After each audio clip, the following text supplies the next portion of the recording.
নমস্কার, আমি দেবলীনা। আপনাদের সকলকে ঠোটকাটায় স্বাগত জানাই, যেখানে আমরা বাস্তব বিভিন্ন বিষয়গুলির বাস্তবিক আলাপ আলোচনার মাধ্যমে বাস্তব চিত্র ফুটিয়ে তোলার চেষ্টা করি। তো যারা চ্যানেলে অলরেডি সাবস্ক্রাইবার আছেন তাদেরকে ধন্যবাদ জানাই, এবং যারা নূতন আছেন অবশ্যই একটা সাবস্ক্রাইব করে যাবে। তো এই মুহূর্তের সবচেয়ে বড় খবর, জব্বর খবর হলো বাংলাদেশের নেতা ওসমান হাদি, যার খুনিকে কিন্তু ধরে ফেলেছে ভারত। কে এই ওসমান হাদি? আমরা কিন্তু কম বেশি তাকে চিনে ফেলেছি, কারণ সে ভারত বিরোধী একটা মন্তব্য করেছিল। বাংলাদেশের একজন উঠতি নেতা যে মন্তব্য করেছিল সে নাকি ভারতের 7 সিস্টারকে নিয়ে নেবে, তো সেই কারণে সে রাতারাতি ভাইরাল হয়েছে। তো এই ভাইরাল হওয়ার নেতা সম্প্রতি কিন্তু খুন হয়েছে, এবং এই খুনের পিছনে চক্রান্তকারী হিসাবে এবং খুনিদের আশ্রয়দাতা হিসাবে কিন্তু ভারতকে কাঠগড়ায় তোলা হয়েছে। কারা তুলেছে? বাংলাদেশের কিছু উচ্চিংড়েরা, যারা কিনা ভারতকে মোটেই ভালোবাসে না। বাংলাদেশের পক্ষ থেকে ওসমান হাদির খুনি হিসাবে কিন্তু দুজনকে অভিযুক্ত করা হয়েছে।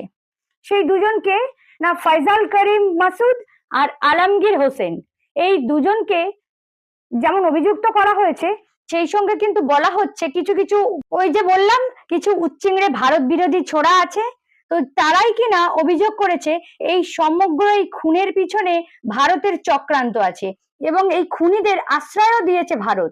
তো সেটা কিন্তু আজ আমি ভারতবাসী হিসাবে গর্ব করে বলতে পারি যে ভারত কোনো অপরাধকে কোনোদিনই সমর্থন করে না, করেওনি। সেটা শত্রু হোক, সেটা মিত্রও হোক। শত্রু আমার মিত্র, এই পন্থাতে কিন্তু ভারত বিশ্বাস করেনি। তো এই ওসমান হাদি যে কিনা ভারত বিরোধী মন্তব্য করেছিল, সে তো আমাদের শত্রু, আর তার খুনি তার শত্রু, তো আমাদের মিত্র হওয়ার কথা ছিল। তো ভারত কিন্তু এই শত্রু আমার মিত্র এই পন্থাটা এখানে নেয়নি। অপরাধ অপরাধী, ভারত কিন্তু এই অপরাধীদের ধরিয়ে দিয়েছে। তো এই দুইজন অপরাধীকে কিন্তু পশ্চিমবঙ্গের বনগাঁ থেকে ধরা হয়েছে। তো সেই কারণে ভারত সরকার এবং বেঙ্গল পুলিশকে অবশ্যই করে আমরা ধন্যবাদ জানাচ্ছি। ওসমান হাদিকে খুন করে এই দুজন অপরাধী কিন্তু ভারতে চলে আসে। প্রথমে তারা মেঘালয়ে প্রবেশ করে, এবং মেঘালয় থেকে ঘুরপথে পশ্চিমবঙ্গে চলে আসে, এবং পশ্চিমবঙ্গের বনগাঁতে আশ্রয় নেয়। পরবর্তী পরিকল্পনা ছিল এখান থেকে ওরা আবার বাংলাদেশে চলে যায়। তো সেইখানে তাদের পরিকল্পনাকে বানচাল করে দিয়েছে বেঙ্গল পুলিশ, এবং তাদেরকে ধরে ফেলেছে।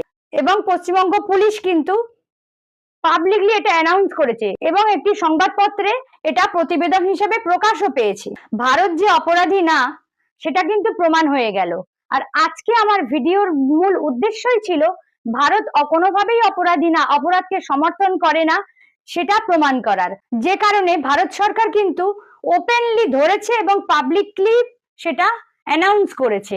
চেপেই দিতে পারতো, কিন্তু ভারত সরকার সেটা করেনি। তো বাংলাদেশে হাদি যে পার্টি করত, সেই পার্টি সম্পূর্ণরূপে নিশ্চিহ্ন হয়ে গেছে ভোটে হেরে। তো স্বাভাবিকভাবে ভারতকে চাপ দেওয়ার আর কোনো জায়গাই নেই। চাইলেই ভারত এটা চেপে দিতে পারতো, কিন্তু ভারত সেটা করেনি।